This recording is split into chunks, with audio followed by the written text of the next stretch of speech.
একসময় যিনি আইন শৃঙ্খলা বাহিনীর নেতৃত্ব দিয়েছেন, আজ তাকে ফিরিয়ে আনতে চলছে আন্তর্জাতিক আইনি প্রক্রিয়া। আর সেই প্রক্রিয়ায় বেনজির আহমেদকে দেশে ফেরানোর জন্য নতুন কিছু তথ্য চেয়েছে দুবাই পুলিশ।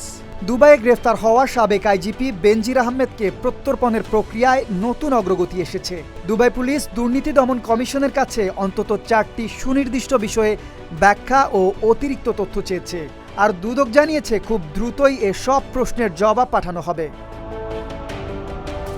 বেনজির আহমেদ গ্রেফতারের পর বাংলাদেশ সরকার ও দুদকের পক্ষ থেকে প্রয়োজনীয় নথিপত্র স্বরাষ্ট্র মন্ত্রণালয়ের মাধ্যমে সংযুক্ত আরব আমিরাতে পাঠানো হয়। সেই নথি পর্যালোচনার পরই দুবাই পুলিশ কয়েকটি বিষয়ে অতিরিক্ত তথ্য চেয়ে পুনরায় চিঠি পাঠায়। গত 16 জুন ইংরেজি ও আরবি ভাষায় প্রস্তুত করা প্রত্যর্পণ প্রস্তাবনা স্বরাষ্ট্র মন্ত্রণালয়ে পাঠায় দুদক। নিয়ম অনুযায়ী গ্রেফতারি পরোয়ানা, মামলার বিস্তারিত বিবরণ, অভিযোগপত্র এবং প্রয়োজনীয় আইনি নথি সংশ্লিষ্ট দেশের কাছে পাঠানোর পরই প্রত্যর্পণ প্রক্রিয়া এগিয়ে যায়। RICL TMX, যুগের পর যুগ স্থাপনা থাকে মজবুত।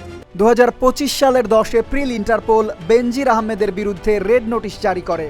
পরে গত 12 জুন সংযুক্ত আরব আমিরাতের ন্যাশনাল সেন্ট্রাল ব্যুরো বাংলাদেশকে জানায় তাকে দুবাই পুলিশ গ্রেফতার করেছে।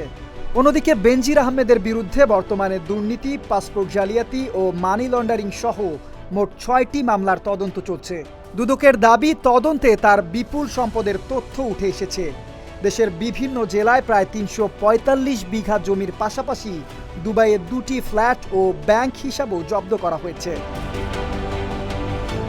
এখন নজর দুদকের জবাবের দিকে, কারণ সেই জবাবই ঠিক করে দিতে পারে বেনজির আহমেদকে দেশে ফিরিয়ে আনার প্রক্রিয়া কত দ্রুত এগোবে। Desk report, Dhaka post.